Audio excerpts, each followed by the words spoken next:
us for the longest time. I don't even know if they changed it or not, but you couldn't see the dot over the receiver.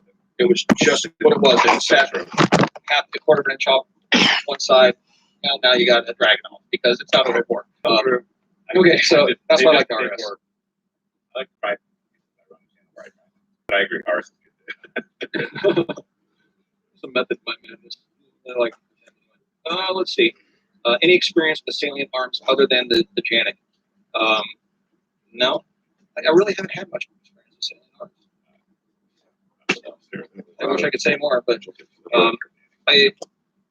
so everybody goes. So I've been to Turkey and I've been corrected multiple times. I called it a Canik. Like, no, it's a Janik. And so that's why you hear me pronounce it that way. When I screw things, I can say Welker versus Welker because it's. I wasn't in Germany. Had Germans beating me up. Yeah. Pronunciation of the word. So that's why I say Canik versus Canik.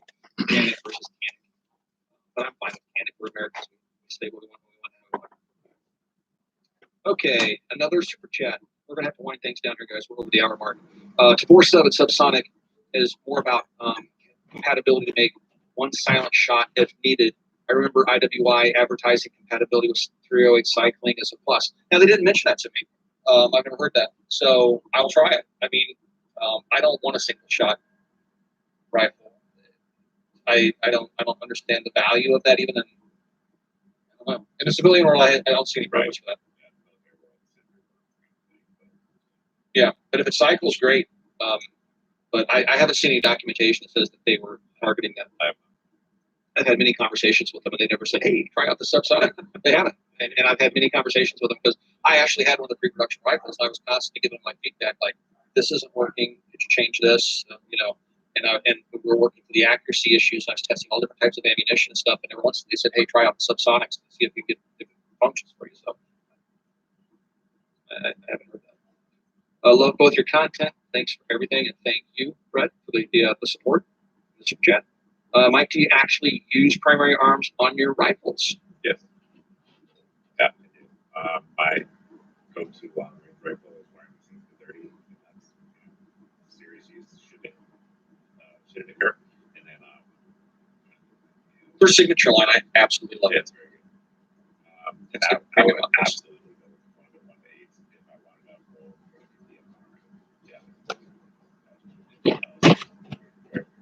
I would agree. I like them. It's on copper. It's copper silk stuff. They stand. Yeah, I believe it. In the reticles, we talked about this earlier as well. I really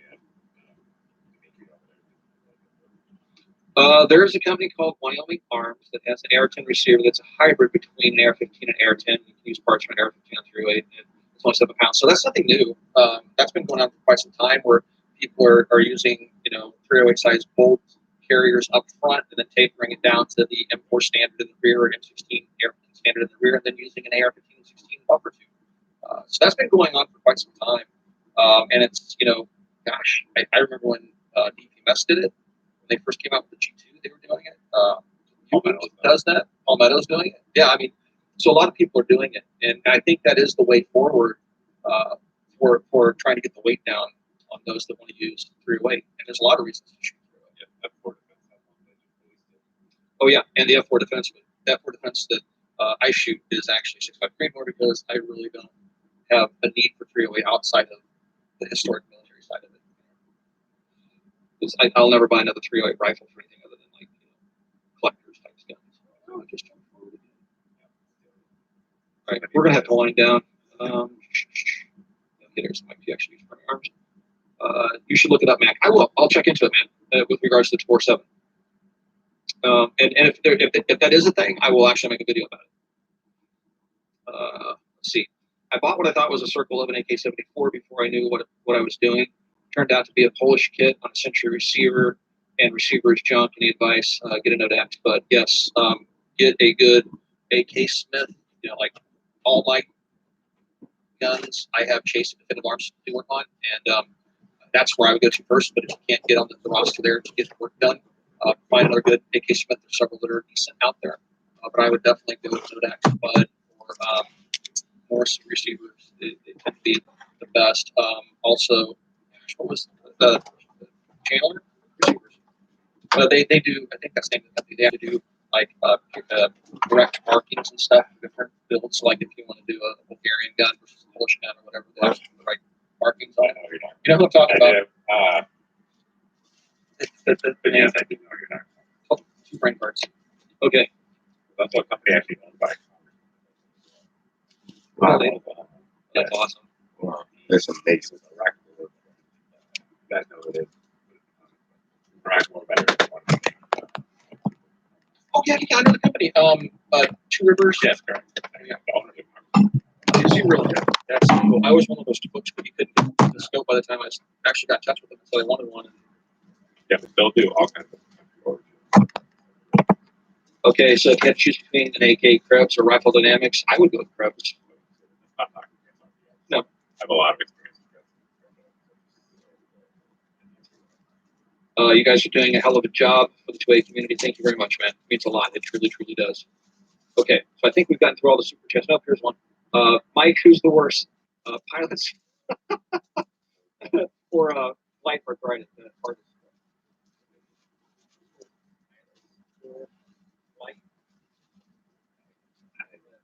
Oh, flight attendants. Oh, Okay, I'm sorry. Okay. We're running on a little MacBook, and the text is like this big. Okay. So who's worse? Pilots or flight attendants? so we're assuming civilian there. The Air Force actually has they have.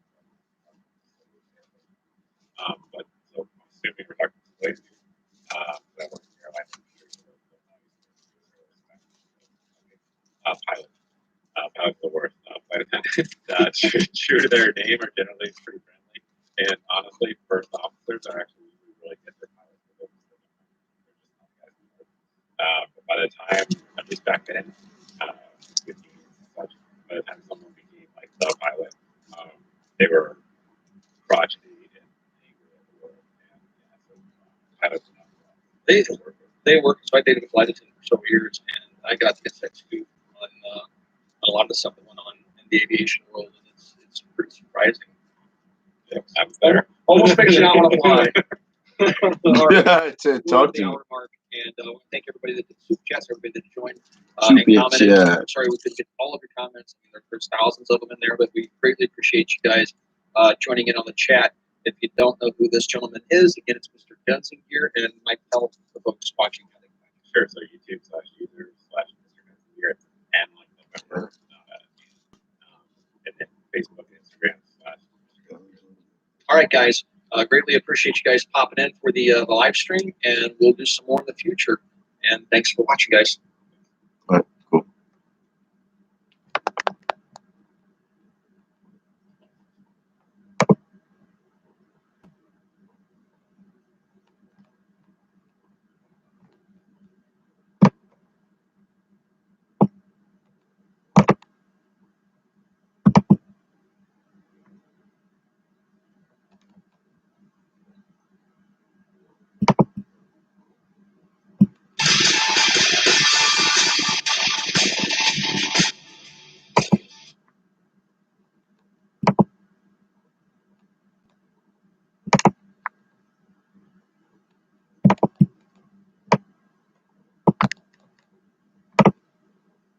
Churches, and I am an original co-sponsor of the assault weapons ban this year. Yeah. Isn't it punishing the good guys who were out there, the majority who were out there? I don't.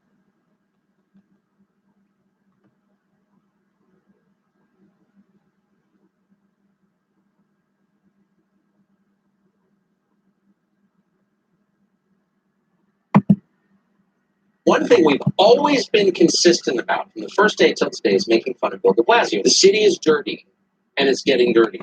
One of my producers told me just yesterday that he was in a crowded subway car and a man dropped his trousers and defecated in the middle of the car. Every time I go under your mayorship, it is dirtier. There's filth on the sidewalks. Do you notice any of that? You endorsed decriminalizing public urination. You weakened the sanction against public urination. Is defecating on the sidewalk grounds to be arrested? The city smells like urine. Yeah. Do you notice that? You get free bodyguards. No. I don't. By No. definition, by Mr. Mayor, definition, if you're a You've got public servant- bodyguards living in your house. I know some of the bodyguards living at your house. Will you pledge not to allow your bodyguards to carry I won't even any have weapon that you would? Well, of course you will. Yes, you will. You don't have to have bodyguards. Oh, yes, you will. These are weaponry they need in general.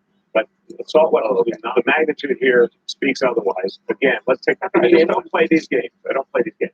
Here's It's the not a question. game. It's a question. You are arguing across what I'm saying. You're ignoring what I'm saying. Any sense because It makes I sense to spent- me. Can you run a city of 8 million and run for president at the same time? Like, Let me tell you how can you, Superman? How can you take an SUV to the gym? It's a Chrysler Pacifica.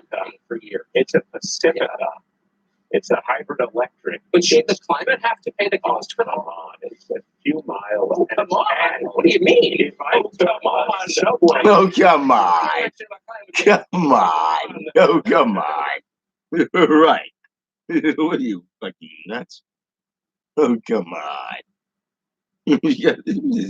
Hypocrisy. Come on. Oh, come on. Oh, come on, huh? Come on.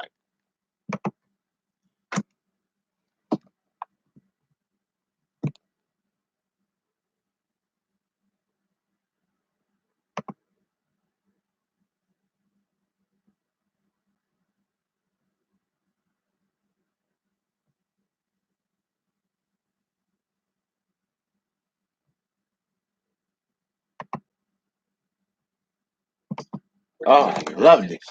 Because he can't lie. So we've talked a lot about Russia. Don't speak of no position on guns.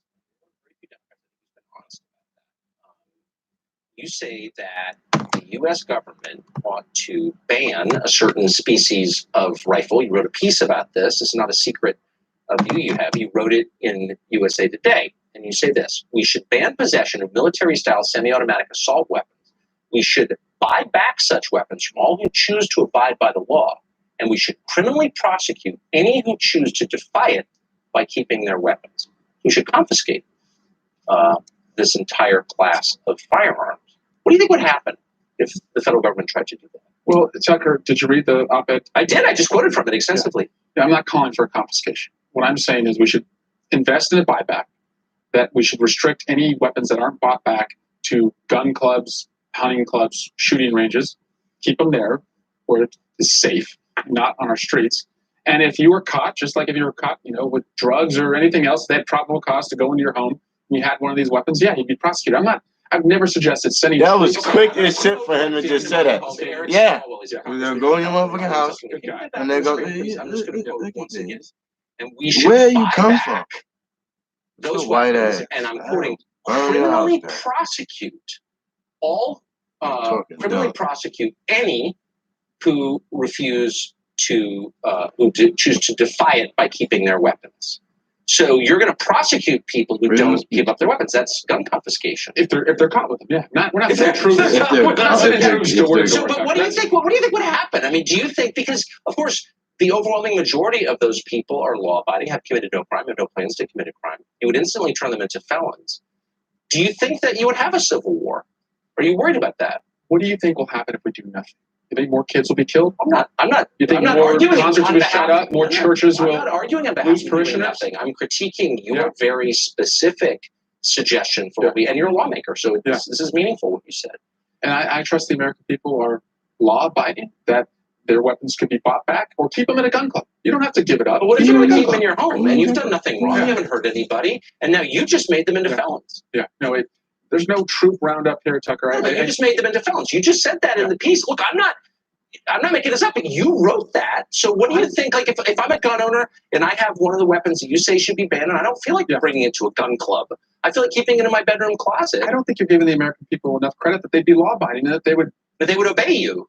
Well, Or else they'd be criminally prosecuted. No, I'm suggesting we have a conversation in Congress and pass a ban like this. Would They would be you- obeying the law. Would you apply as written by you? It'd have to be passed by. Would you the apply majority these of Congress. standards to yourself and your fellow members of Congress? Absolutely. Okay, so Yeah, that not cops though. I don't think cops should be outgunned. so your bodyguards could have any kind of I don't guns. have they- bodyguards. Yes, Tucker, you but- do. I was there today. No, you have no. many bodyguards. I don't have was just bodyguards. there today. I don't Today. personally have bodyguards. Like, I can't stand when they lie. I'm trying to buy bodyguards that I pay for, and They're they can police be officers. They're sworn. They're trained. They're there to protect you. They're and they your shouldn't be bodyguards. outgunned. And that's the problem. I have two No, brothers who but are cops. hold on. My dad was a cop. They're outgunned But your right now. bodyguards would get to have any kind of gun they want to protect you, but I wouldn't I have. want them to protect me. I want them to protect the people who are getting shot up in the schools. But that's not. No, Capitol Police exists to protect you. No, this isn't about Capitol Police. Well, no, but it is though. It's not the kids who are dying. No, it's about me in and their my schools. They're afraid to go to school tomorrow.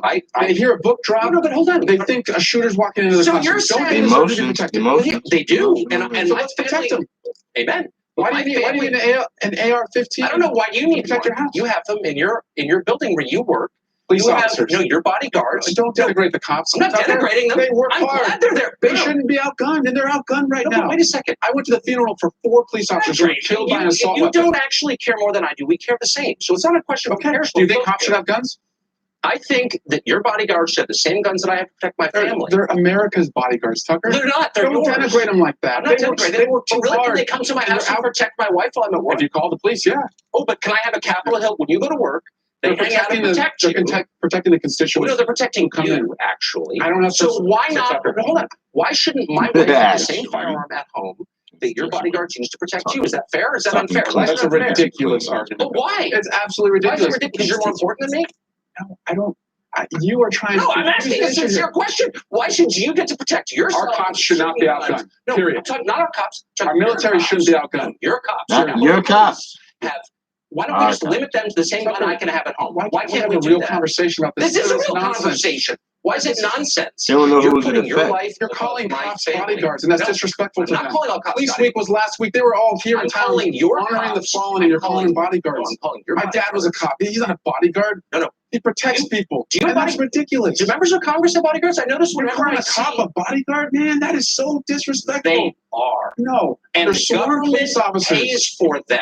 They I was in protect the you Capitol and your today. kids. No, they're in And your our families. Can I get the same in my They office? shouldn't be Taxpayers outgunned. can pay for it. They shouldn't be Can outgunned. I ask They're a question? outgunned today. Can I ask a question? Yeah, but If I walk down the hallway in front of your office, you have officers there paid for by taxpayers. Great guys. I'm not attacking them, obviously, and I think they watch this They're under channel. attack. Thank you for that. They're not at all. I'm merely saying that you have better protection than I do, and you're saying that my family doesn't deserve to have a certain species of weapon. You get to decide what we can protect ourselves with, but you're not going to in any way take the ability to protect you away from the Capitol Hill Police. I'm saying that every police officer in America today is outgunned. For their safety and for the safety of the people they protect, I can we say- shouldn't have assault weapons. Right. You just don't want to apply the rules to yourself. I get it. I wouldn't either. You know what I mean? I care about protecting my Well, family. let's protect the kids first. That seems Yeah, like the my first place kids to in my start. house. I agree. Thank you very much. Yeah, my pleasure.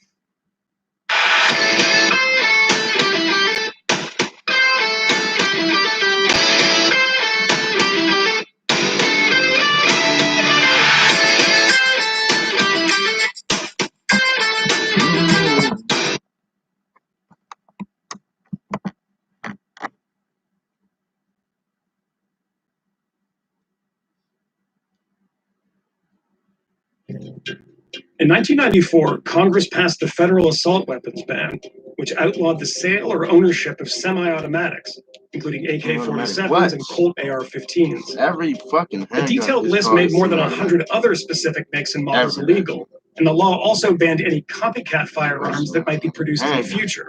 The federal ban expired in 2004. 7 states and Washington, D.C. still have their own assault weapons bans, some modeled on the original federal law. Massachusetts is one of them. Correspondent Caroline Motoresi-Tehrani reports on how the state attorney general has taken a fresh look at the law and how the gun lobby is responding. One of the things we've heard from the gun lobby year after year is we don't need more gun laws, we don't need more regulations, just enforce the laws that are on the books. That's what I did in Massachusetts. This past No, June, you after didn't. the mass shooting at the Pulse nightclub in Orlando, Massachusetts Attorney General Maura Healey took a look at how her state's assault weapons ban was being enforced. She says in the 18 years since the law was passed, gun makers have been taking advantage of the loose way that copycat assault weapons were defined. My office's actions today will give us the full protection of the state assault weapons ban to do what it was intended to do. So on July 20th, she sent out an enforcement notice, a guidance to the public, introducing 2 tests to define what a copy or duplicate is. The first is a similarity test, looking at whether a weapon's functional parts are substantially similar to a banned gun's. The second is an interchangeability test, looking at whether a gun's frame, its receiver, has two or more components of a frame on a banned weapon. Our law contains a list of weapons that are assault weapons, and it also talks about some of the features that constitute an assault weapon. So we have identified what it means to be an assault weapon. The problem is, gun groups and lawmakers never agreed on exactly what an assault weapon was, much less a copycat. The term assault weapon in 1994 suddenly appeared in the dictionary. Gun owners had no idea what the heck they were talking about. And that was the greatest irony, was the general public thought that assault weapons were machine guns. And the irony was, under the federal law, if you had the right licenses, you could own the machine gun, but you could not own the semi-automatic version. After the AG sent out her notice in July, some gun store owners, like Richard Munyon, say they felt left in the dark about what exactly they could and couldn't sell. We were absolutely in a panic when this happened as far as our inventory. So what happened when you found out this was going to come down? It was so ambiguous. We didn't know what was coming down the line. We were just told that basically through the grapevine to cease and desist on sales of AR-15 type rifles. Was there guns here before that now Oh are yeah, here? we had quite a few ARs in inventory, but they all went on Wednesday. People came in to buy them. Oh, absolutely. We were getting phone calls. It was insane. The AG's office say they fielded about 100 calls in the first couple of weeks after the ban was announced to clarify what guns were legal and what guns weren't. We're saying that the law applies. Those are copies and duplicates, and we're going to enforce the law with respect to the sales of those copies and duplicates as well.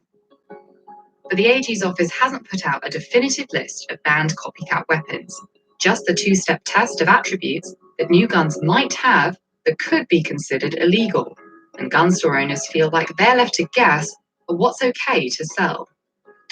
But from the Attorney General's point of view, making that list of banned guns public would mean going back to the same cat and mouse game that lawmakers and gun manufacturers have been playing for years, where manufacturers would create new versions of banned guns to evade the law.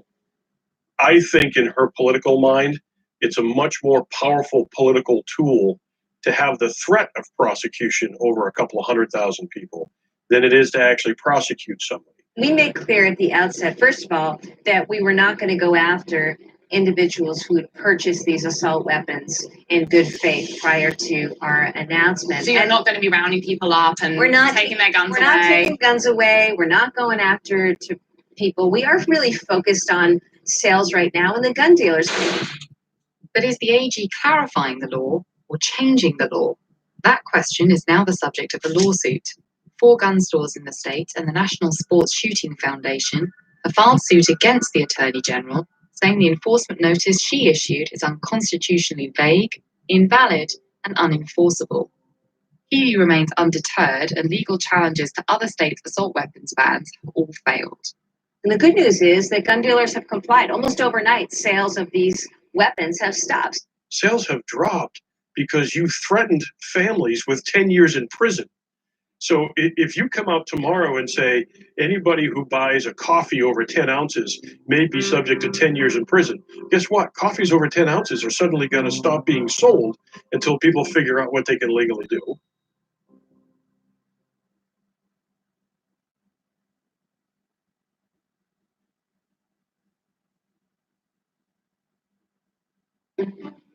This is a story about a magical place where everything's amazing, especially the people.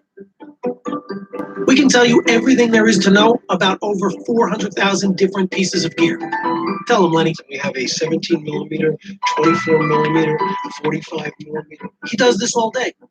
We'll help you find the right thing, which is often not the most expensive. The A9 is great, but I think the 6500 is better for what you need. That's pretty rare. And just like you, we love to explore and share our passion, because we're creators as well. Israel and Jake like to make videos for the web. Oh, I love it when he does this. Oh, by the way, if you can't meet us in person, you can always chat with us online. Think of us as collaborators, production partners, problem solvers. This is great. He's made 5 gold records. Play your voice high. And here's Jay, the king of the candidates. Wait, I'm not ready, Jay. Sometimes we geek out and help each other, but mostly we're here to help you. Like Lenny, who's still going, because there's a lot to say when you're making some pretty important decisions. So now you've met 16 of over 1,000 employees. 16 reasons our customers like to do business with people, not algorithms. We are B&H.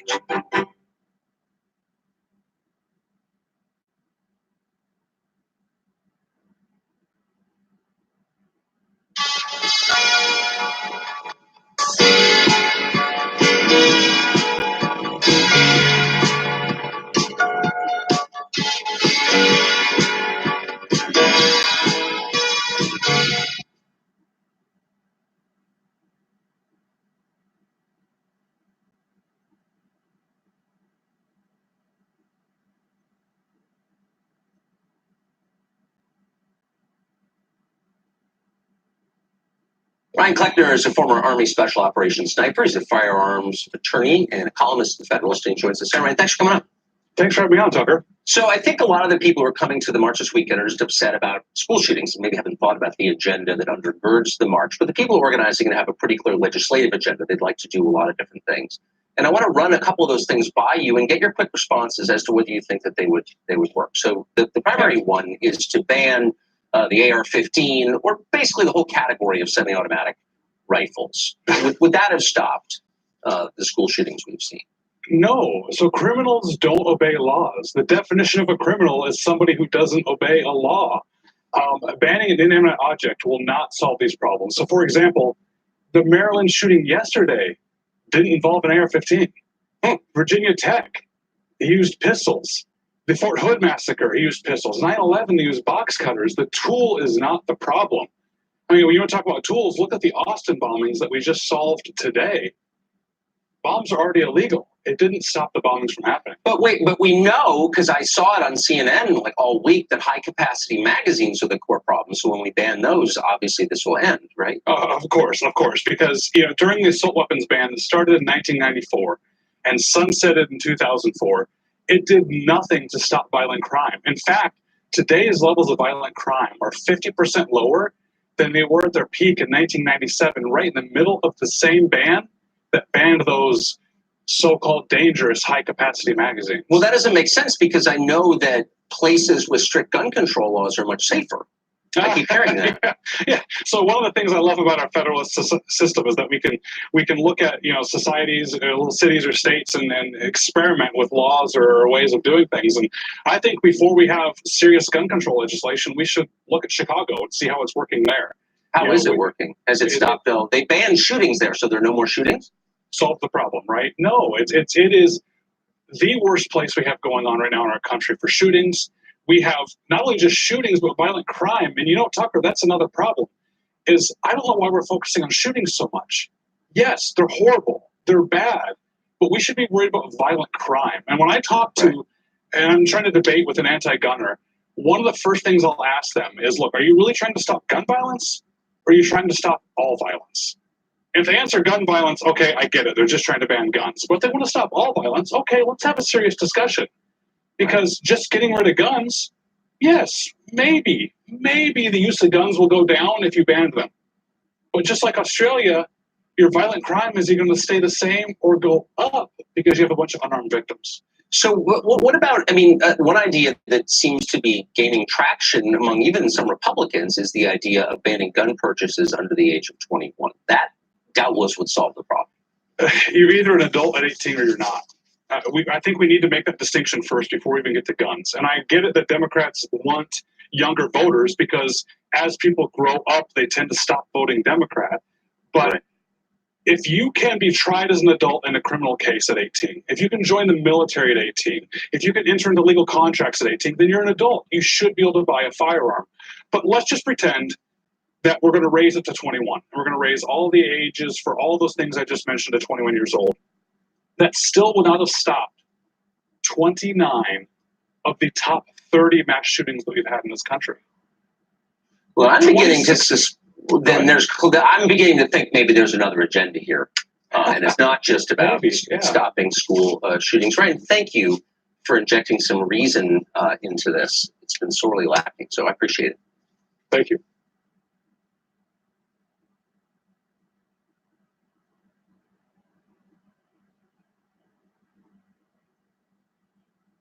Two years ago, Seattle introduced a gun tax on all guns and ammunition sold in the city. The justification was it would raise money and it would reduce gun violence. Well, the tax has been successful in that it has driven most gun sales into the suburbs, but it's raised far less revenue than expected, and it has done nothing to lower crime. Shootings, in fact, are up substantially this year. So what do? Well, of course, the only proper response to a failed policy is to double down. Called faith-based policymaking. City Council candidate John Grant says the city ought to double the tax to raise more money. Mark Glaze is an anti-gun activist, senior advisor to Guns Down. He joins us tonight. Now, Mark, I know that as someone who believes in science, we were just talking about science in the commercial break, about science, and you're fealty to it, that you want to go by the data. Okay, so if I sell a policy on the basis of a promised outcome, and that outcome not only fails to materialize, but the opposite happens, then I probably ought to pause and rethink my assumptions. But that doesn't seem to be the case here. Well, look, the reason the city council decided to impose this gun tax is to raise some money to do gun violence research. It didn't raise as much money as they hoped, so why not keep trying? Because that's not what happened, as you know. What happened? The purpose of this was, as you're right, revenue. Of course, all governments want more money. Right. But the idea was if you tax something, it will reduce its use. Well, right. And in fact, the opposite happened. And by the way, I'm not going to demagogue this. I'm not blaming this stupid law for the increase in violence in Seattle. Right. I'm merely saying it had no effect. Right. We know that for sure. Well, for one thing, the city council actually says, and I think legally they have to say this, that the idea was not to retard the sale of guns in the way that we do with other kinds of sin taxes. They say it's just about revenue. But in fairness, if you actually want to raise more money and you actually want to discourage gun purchases by raising taxes, they should do it statewide. Otherwise, what's happening, as you said earlier, is that it's just driving gun sales out of Seattle and into the suburbs where they don't have. There's no reason the city of Seattle, which can't keep its sidewalks clean, as you know, should be doing scientific research into gun violence. I mean, that's just like not the proper role of the city, obviously. And there's no, I mean, it would be totally politicized. But do you think it's interesting anyway that violence went up after this? Like, what does that tell you about gun control? Well, I think it's correlation, not causation. Yeah, I think that's probably right. But can you think of a state, any state in America, where there's a direct connection between gun laws, gun control laws, and lowered violence? I see the opposite. I see the most liberal gun states, Vermont being the most liberal. It's got one of the lowest murder rates in the country. Same with New Hampshire. Well, that's because it's country. But I'll give you a counterexample. I used to work for Mike Bloomberg, the mayor of New York. New York is the safest big city of its size anywhere in the country, and part of the reason is it's very hard to carry a gun there. They don't hand out many permits for that. So that's a good Not example. true, because actually New York City has had roughly the same gun laws. Only rich and famous people can get guns, and trust me, they do. Average people are totally shafted for generations, and it was one of the most dangerous cities in the country 20 years ago. We have no idea why it became safer. Actually, I wrote a whole book on this, and we don't really know, but we know that the gun laws have remained the same. So if easy access to guns makes for a dangerous place, why is Wyoming so safe? Well, for one thing, I mean, there are plenty of gun deaths in Wyoming. They don't usually happen as a result of crime. They happen as a result of accidents and other things. But a good counterexample is California. They have some of the toughest gun laws in the country. It's a big, huge state, as you know, and they have comparatively low rates of gun violence. I think that there's causation there. Tougher gun laws means lower crime rates. What about Chicago? Chicago is a tough example, but part of the reason it makes sense to have federal gun laws is that while Chicago has really tough gun laws, people who want to get guns on the criminal market just have to leave Chicago and go somewhere else. I've heard that, but actually that's not really the problem. Sure. And as you know as well as I, gun control is not really about making a city or a state or a country safer. It's about controlling the population and disarming them. Oh, come on. If that weren't the case, then I emphatically do believe it. I do believe it. I think it's obvious from the behavior of gun control people like this lunatic in Washington State who, after watching this law fail, is pushing to double down. It tells you everything. It's not about making the city safer. It's getting more dangerous. The senior advisor to Guns Down, he joins us tonight. Now, Mark, I know that as someone who believes in science, we were just talking about science in the commercial break, and you're fealty to it, that you want to go by the data. Okay, so if I sell a policy on the basis of a promised outcome, and that outcome not only fails to materialize, but the opposite happens, then I probably ought to pause and rethink my assumptions. But that doesn't seem to be the case here. Well, look, the reason the city council decided to impose this gun tax is to raise some money to do gun violence research. It didn't raise as much money as they hoped, so why not keep trying? Because that's not what happened, as you know. What happened? The purpose of this was, as you're right, revenue. Right. Of course, all governments want more money. Right. But the idea was if you tax something, it will reduce its use. Well, right. And in fact, the opposite happened. And by the way, I'm not going to demagogue this. I'm not blaming this stupid law for the increase in violence in Seattle. Right. I'm merely saying it had no effect. Right. We know that for sure. Well, for one thing, the city council actually says, and I think legally they have to say this, that the idea was not to retard the sale of guns in the way that we do with other kinds of sin taxes. They say it's just about revenue. But in fairness, if you actually want to raise more money and you actually want to discourage gun purchases by raising taxes, they should do it statewide. Otherwise, what's happening, as you said earlier, is that it's just driving gun sales out of Seattle and into the suburbs where they don't have. There's no reason the city of Seattle, which can't keep its sidewalks clean, as you know, should be doing scientific research into gun violence. I mean, that's just like not the proper role of the city, obviously. And there's no, I mean, it would be totally politicized. But do you think it's interesting anyway that violence went up after this? Like, what does that tell you about gun control? Well, I think it's correlation, not causation. Yeah, I think that's probably right. But can you think of a state, any state in America, where they're amazing? I'm prepared. Do you think that women have a responsibility to be armed as a form of defense or protection? I think they do. I think that women should really stop thinking about this as it's scary, it's something that I probably shouldn't have. But once you start taking accountability for yourself and realizing, well, okay, you know, are you situationally aware? Are you looking at where you are in a building? Is there an exit? Are you taking responsibility of, hey, if I need to move, I need to react right now. How would I actually do that? As a woman, I can definitely relate to some of their concerns about safety. But the more the weekend progressed, the more the discussion seemed to escalate.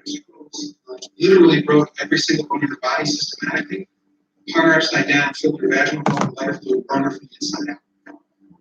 The organizers also brought in a social worker who claimed to specialize in psychopathic behavior. If you think about it evolutionarily, was it an advantage at some point to be able to kill somebody?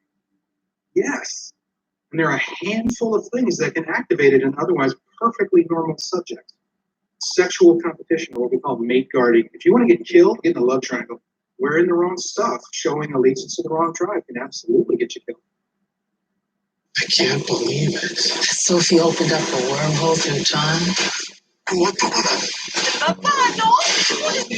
No, I can't believe how easy it was to save hundreds of dollars on my car insurance with Geico. Geico, believe it. Do you think there's an element of being situationally aware at all times that relates to paranoia? It's definitely not a paranoia, but it is an awareness that you need to be able to react. Is it survival? Of course it is. Mm-hmm. Is it to the point where it's, I guess, maybe it is paranoia, I guess that you could say, but we're at this level now within our society that you can't assume everything's going to be peaches and roses. And that's part of what this training was this weekend. But it wasn't the first time I heard this type of messaging geared towards women. A man attacked me in a parking garage, tried to stab me with an 8-inch knife, but I carry a pistol. My fear of firearms disappeared when I got my second chance at life. Ads like these featuring women recounting horror stories of rape, home invasions, and random attacks are also used by the NRA as a marketing tactic. Armed and trained women mean fewer rape victims, mean fewer assault victims. And unlike in Canada, women here are exposed to these types of campaigns on a daily basis. But I went off-site to meet a gun violence victim who thinks this messaging is misleading. When you hear groups like the NRA say to women, having a gun in your house will stop you from getting attacked, what is your response to that? People use that analogy all the time that it's going to make you safer, but I don't see how that's true. Because I was shot in 1993 in the back of the head. I was having dinner with a friend. He was a gun owner, so he didn't have it stored properly. It was found during a home robbery, and we're shot. He did die. My friend did die. I was life-flighted to the hospital and spent 2 weeks in a coma. And the next 7 months relearning my life from reading and writing, walking, talking, picking up the pieces. I live with a bullet in my brain. A lot of women sort of describe the scenario that actually did happen to you. And for them, having a gun kind of makes them feel safer. A gun does not make me feel safer at all. In fact, more than likely, the gun's going to be taken from you and used against you. Case in point, what happened to me.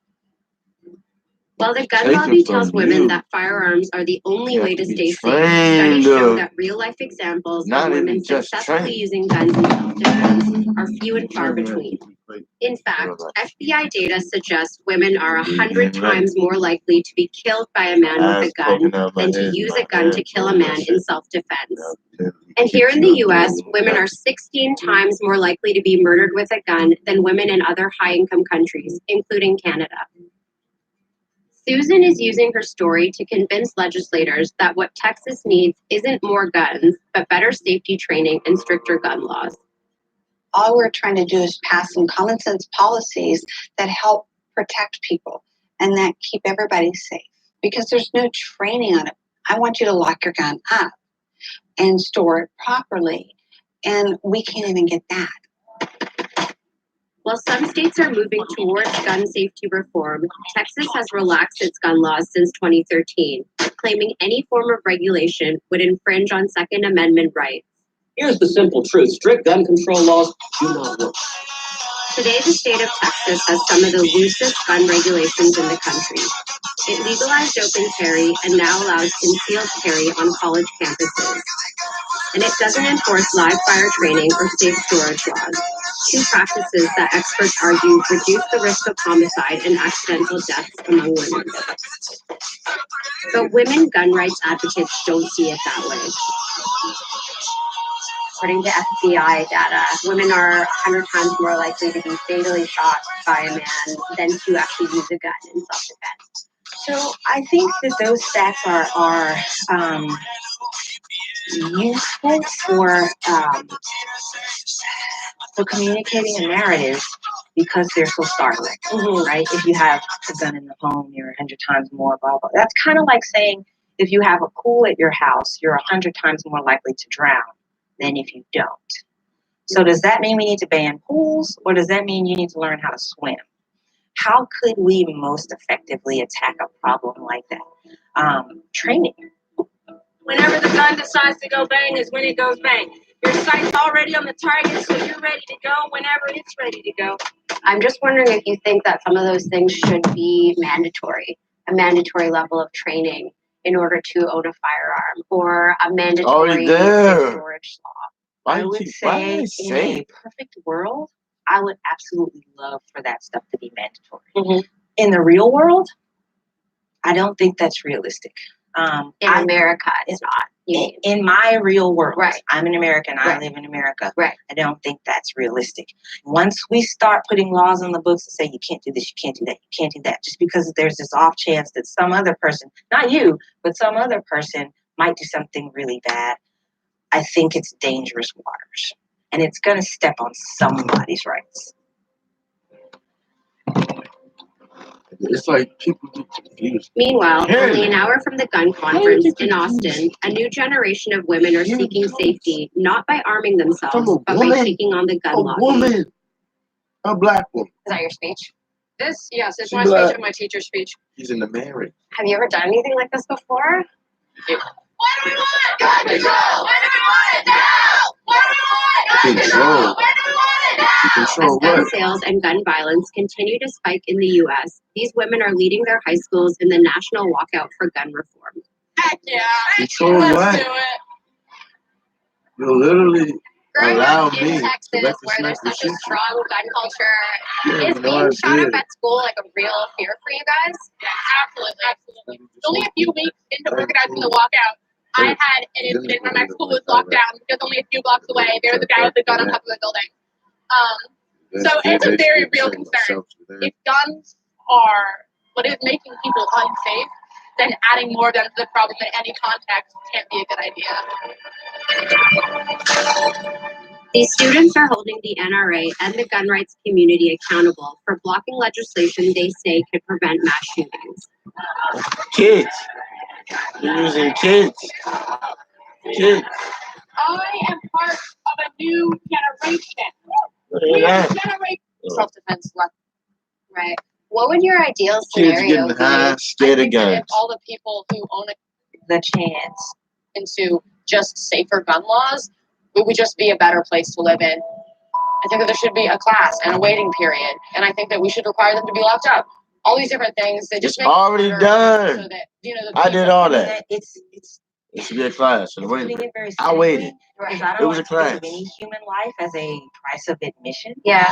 If I had to choose Pass. between Like risking ace. the chance that some other person And my temperament is might different. misuse I'm disciplined. a right that I That's the enjoy biggest difference between me and a lot of versus people who got. me giving up that right discipline. altogether for myself, I wouldn't choose to give up the right for myself.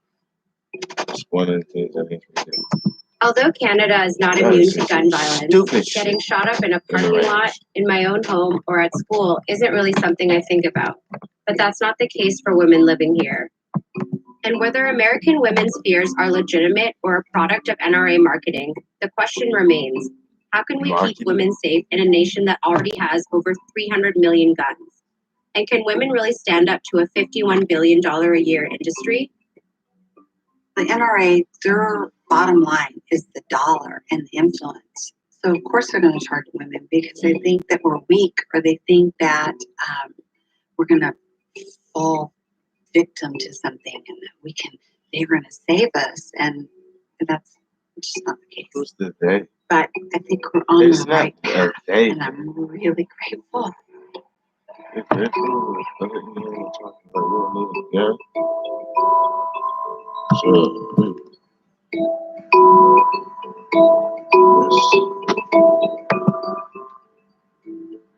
that's beyond having like, but yeah, you're like Joe, like shot you in the back of your head, bro. Killed your people and shot you in the back of your head. Put you in the coma. Now you don't need guns.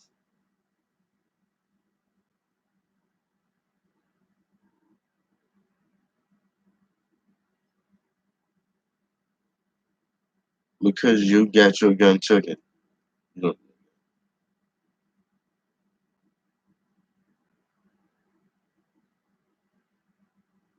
You're literally gonna say most likely that's gonna happen.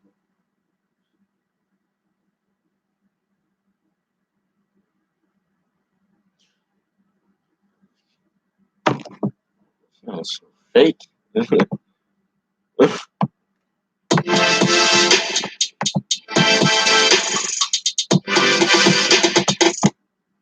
America, where there's a direct connection between rates of gun deaths are higher, generally speaking. So we did some research a couple years ago looking at data from the CDC and FBI, and found that So much for joining. Alan, thanks. Thanks. I was rates of gun deaths are higher, generally speaking.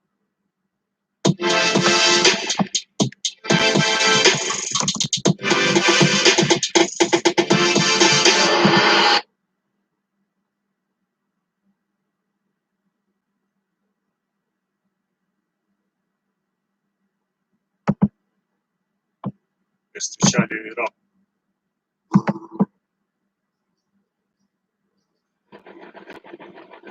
Ну, а что касается международного сообщества, я думаю, что тут разные.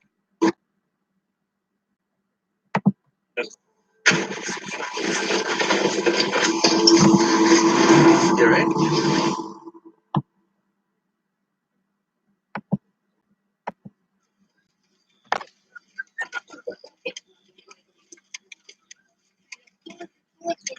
Ребята, то есть теперь вы все заняли позицию, ПМП приезжает через мостик. We're here in Western Ukraine on a Canadian-led battalion training mission, Operation Unifier. This is Canada's largest foreign military training mission after Iraq. And today, Ukrainians are learning specialized warfare. С ними будет канадец, он будет ему говорить, ты раз лет, когда стрелять. So right now, this is a Canadian officer who's teaching Ukrainian soldiers everything from the platoon clearing a trench to urban warfare. What's interesting is that these trenches are particularly done in a Russian style, which is what they're actually facing in eastern Ukraine. This is a Russian-style trench, right? Exactly, Russian doctrine. So what you're trying to do here is almost update Ukrainian troops with NATO style. We're mixing NATO style and prepare them for any possible occurrence. Yeah. But at the same time, I mean, it's pretty tough to ignore that. Yeah, we try to adapt to what they might face maybe one day. But this scenario isn't exactly hypothetical for these Ukrainian soldiers. As soon as this training ends in a few days, most of them will be heading straight to the real trenches of a very real, very brutal war against Russian-backed separatists. Vice has been covering the conflict in Ukraine since day one. We saw the peaceful Maidan protests turn violent. We watched Putin that invaded and annexed Crimea from Ukraine. Крым и Севастополь возвратились в родную страну. We witnessed Russian-backed separatists take control of part of eastern Ukraine. And soon after, we were there when a full-scale war erupted.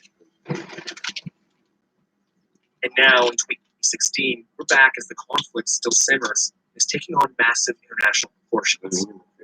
Both Russia and NATO members have moved tens of thousands of troops along the shared border. Russia is sending soldiers and weapons to separatists, while NATO and its members are openly providing military assistance to Ukrainian armed forces. In other words, Ukraine is turning into a classic proxy war between Russia and NATO members. And Canada is taking on a major role.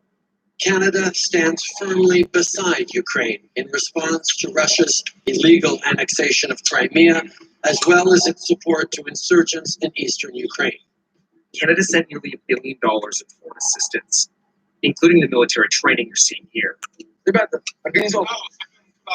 they prefer the term ongoing professionalization, rather than saying they're training them to fight Russians. It all started back in 2014, where the government of Ukraine asked Canada to provide a military contribution to Ukraine, trying to enhance the reform process, the Ukrainian armed forces. Right, and also 2014 coincided with the invasion of Crimea. Right, but the entire process would go on no matter what. It happens to coincide with the threat that they are facing right now. We feel that they are empowered to have a better chances of survivability and lethality on the battlefield. So for us, that's a good thing. The position of the West is we are not at war with Russia. Even though we're making battle plans, we're deploying, conventional military forces in places that we haven't done for 25 plus years, and we're providing assistance to people who are directly at war. And the fact that the West hasn't embraced it publicly definitely raises questions about what its long-term future is. But if you are looking at this from Moscow's perspective, NATO has arrived, the cavalry is here to help their ally to fight a war against us. So today was all about the theatrics of war in a lot of ways. We saw well-rehearsed battle sequences, with live fire. But it's important to remember that we're going to be heading to eastern Ukraine, where it's real. From the peaceful west, we head east. Forces in the Russian back. This place is littered with shell holes.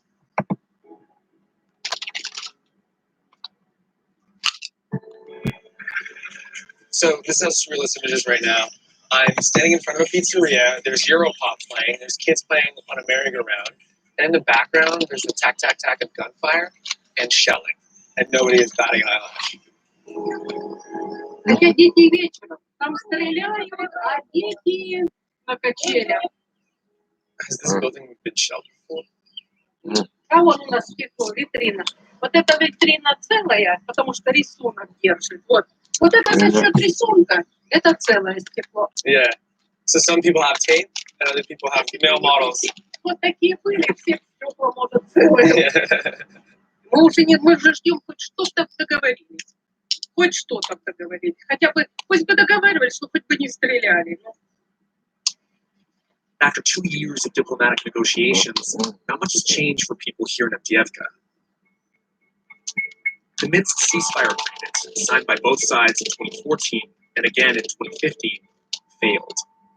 Despite an upswing in fighting, NATO and Canada still insist the collapsed ceasefire protocol is the best solution for peace in the region. Ceasefire violations occur on a daily basis. All parties must fully implement the Minsk agreements. But these aren't exactly minor ceasefire violations.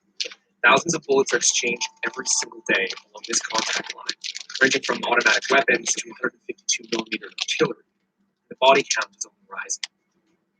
NATO can't say there is no peaceful solution. There has to be at least going through the motions of saying, well, we're talking to the Russians. Because otherwise, it is an acknowledgement of a war or a proxy war or a conflict, which so far has not been NATO's position. So why Minsk? Because we don't have anything else. Canada's attempt to professionalize this post-Soviet military is happening alongside the war, but only a few hundred soldiers have benefited.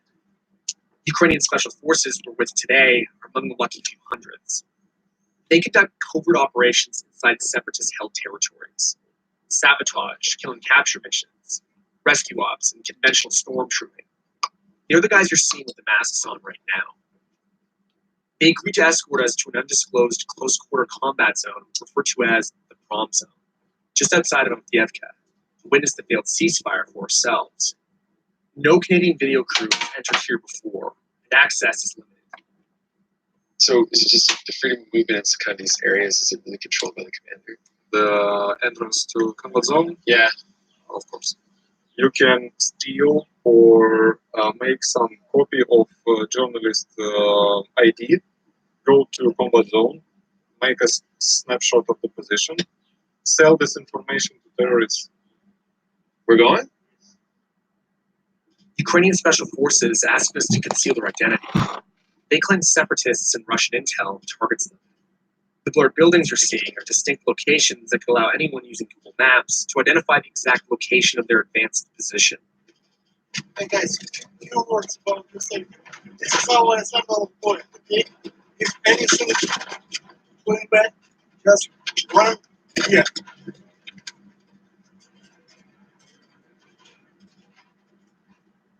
Look over my shoulder right here. That's the problem zone.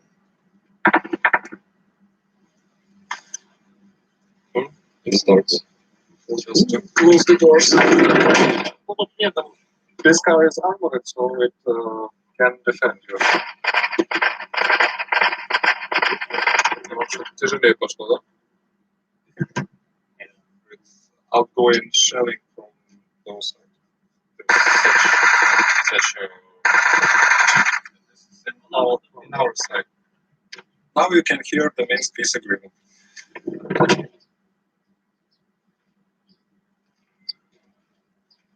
So the interesting thing is how nervous and upset everybody is about what we can shoot, what we can't shoot. Judging by the sounds behind, there's constantly something that's popping.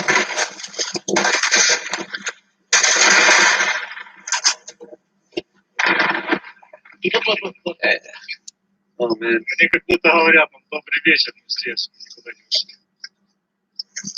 Но на данный момент позиция противника находится в той стороне, так что там, то есть получается как бы почти по кругу.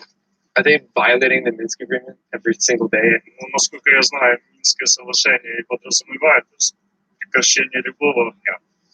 На данный момент вы слышите стрельбу со стрелкового оружия, это уже нарушение. Если вы останетесь сейчас здесь стрельбу артиллерии, это уже вопиющее нарушение.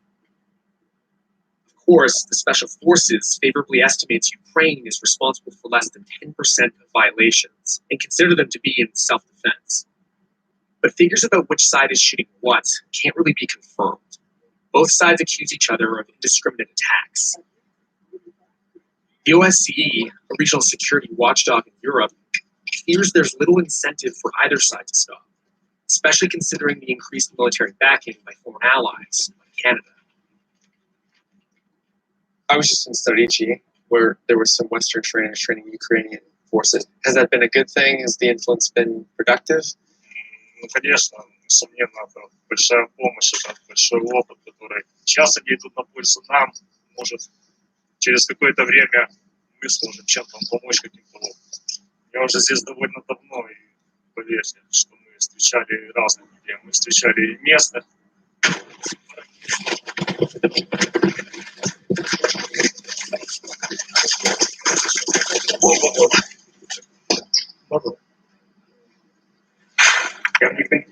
Can we continue? Здесь? Да что ж только что там вот полетело бы на метров 40 дальше, но неизвестно, стояли бы мы здесь и живы, здоровы. Осколки разлетаются. Yeah. The deeper we move inside the conflict zone, the fewer signs of Canadian assistance we see. Still near Avdiivka, we visit these tired infantry reservists who've been manning trenches that look like they're from World War I. The separatists are just 200 meters that way. So if you look over that way, it almost looks identical to some of the trenches we saw in Storici. Unlike some of the soldiers we met, they weren't selected for international training. To them, foreign assistance and diplomacy is just meaningless political speak. Будем стоять, помедленнее, там решаем. Потому что мы ходим сегодня перед кем. Мы видим, что происходит здесь. Откуда оно все происходит, неизвестно.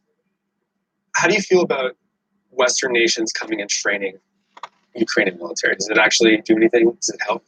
Да, вони показують по телевізору, техніка хороша, так, видається. Євросоюз видає хорошу техніку. Де в нас? У нас що залишилося з Совєтського Союзу техніка? На тій їздимо, так, вона хороша сама по собі. Ну, по суті, не видають нам тої техніки, те, що показують. Ну там, наприклад, прийдеться, я так кажу, прийде приказ освободити город, так? Захват дома треба, щоб було освободити. Нас такого не обучали. В любом случае, человек — это такое существо, что адаптируется ко всему. Так же и мы. Поначалу было безумно, дико, страшно. Тем не менее, человек привыкает. They're combat tested. They've gone from being, in many cases, green recruits or highly motivated volunteers, but not professionally trained and well disciplined, to being a pretty professional fighting force. Does that mean that they're as effective, or that transformation has been as effective as it could have been without the kind of problems of corruption and chaos that you find uniquely in post-Soviet Ukraine? No, of course not. So the fact that the Brits send tens of thousands of winter uniforms and they disappear because they've all been sold off on the black market, that sort of thing shouldn't happen, but it did happen. It's an extremely messy conflict, and as a result, you get a messy fighting force.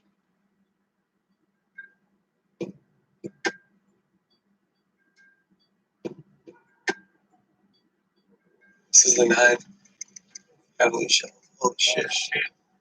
This place is eviscerated. The truly insane part, though, is that somebody still lives here.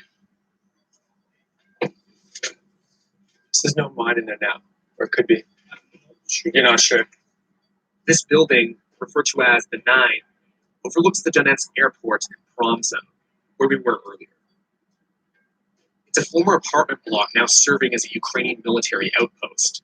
And since December of 2015, the main observation point for international monitors in Avdiivka. As you can see, it's still feeling the effects of war.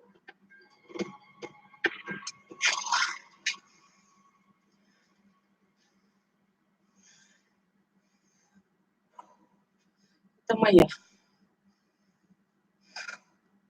На тот момент, когда здесь шел обстрел этого дома, нас не было, слава богу. Но здесь находилась моя соседка. И погибла бабушка с внуком. Вот именно здесь, да, погибли они. Это стреляют.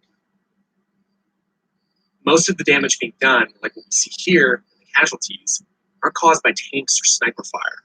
It's relentless artillery fire, one of the most destructive types of warfare.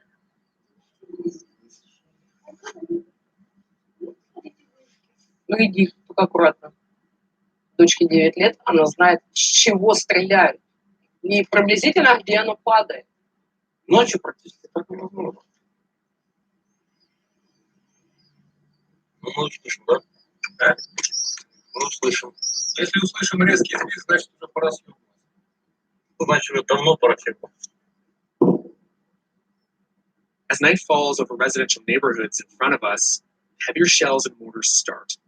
In accordance with the regional curfew, Avdiivka residents are confined to their homes, and a new rotation of soldiers man the rooftop. But OSCE international monitors are long gone. The guys from OSCE, they don't visit such places in at night. They prefer to visit during the daytime, and after they go away, the setting starts.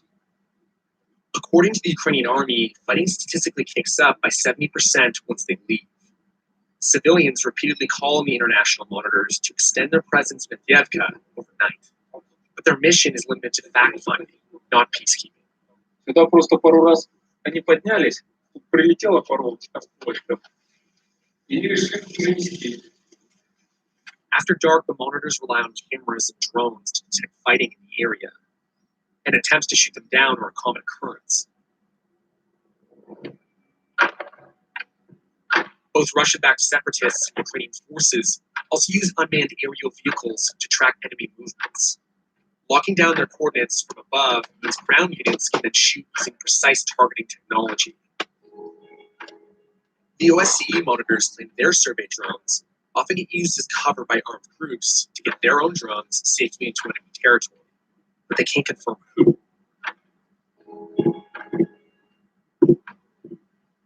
It's that familiar sound again. Artillery shells, dogs barking, and guns. And a lot of this is happening just within the really rare here.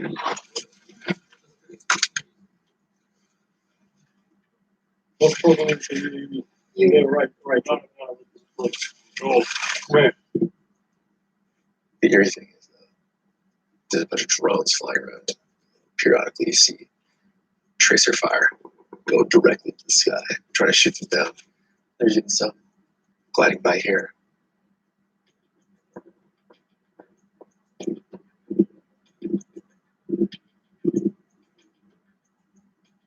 Everyone's watching.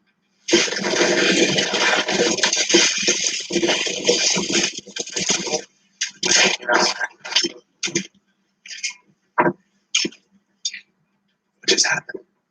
What just didn't get our direction?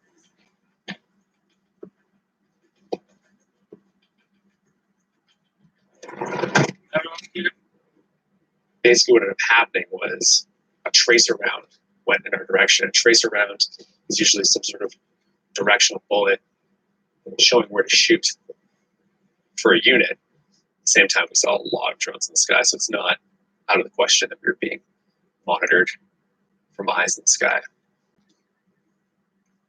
During that 24-hour period, 4,954 violations were reported along the contact line, including 152mm artillery and multiple launch rocket systems from both sides.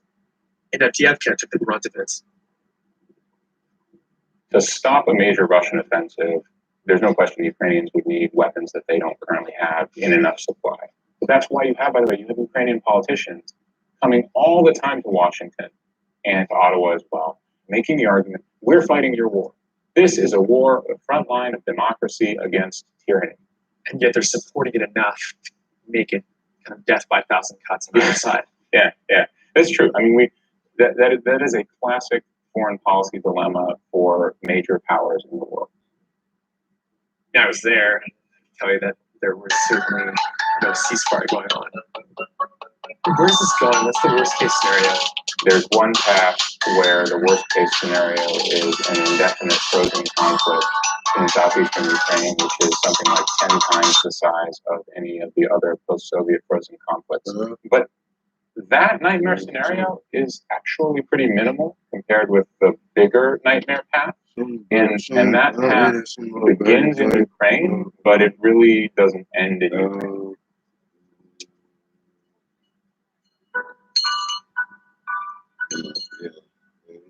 the Ukraine crisis, the war in Ukraine, has inspired both sides, both the Russian side and the NATO side, to essentially remilitarize their frontiers. American troops are moving in, German, British, Canadian, etc. But on the Russian side, the same thing is happening. And this is the tragedy, right? The Russians can move, 10 divisions into place in a week if they want to. So you can see where this nightmare scenario goes. This goes to World War III. So we're looking at two distinct nightmare scenarios, both of which are very possible. Yeah.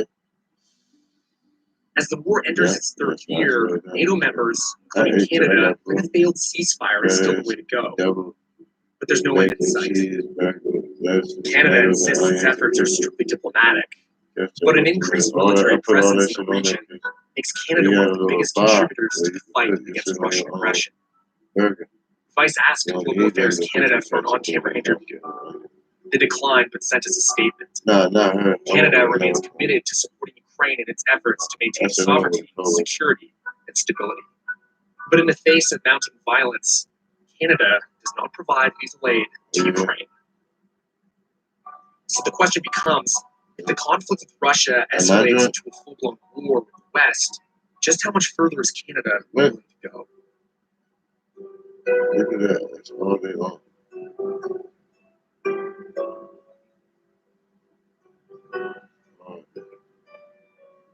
Yeah, I chased his bitch ass.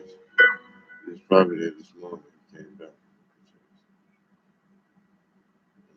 Yeah, no, he won't talk. That's never. I chased his ass, but I only chased him. Sees Ukraine as a critical buffer state against Western power. So obviously Ukraine is a touch point, or sort of a proxy war. I don't want Ukraine to become a proxy war, though sometimes we have an impression that Ukraine is just a very small figure of in the chess game. The chess game is to contain Russia. So Ukraine is seen as sort of a pawn in a containment strategy. Yeah, I would say that this is very close to what we feel. Pawn.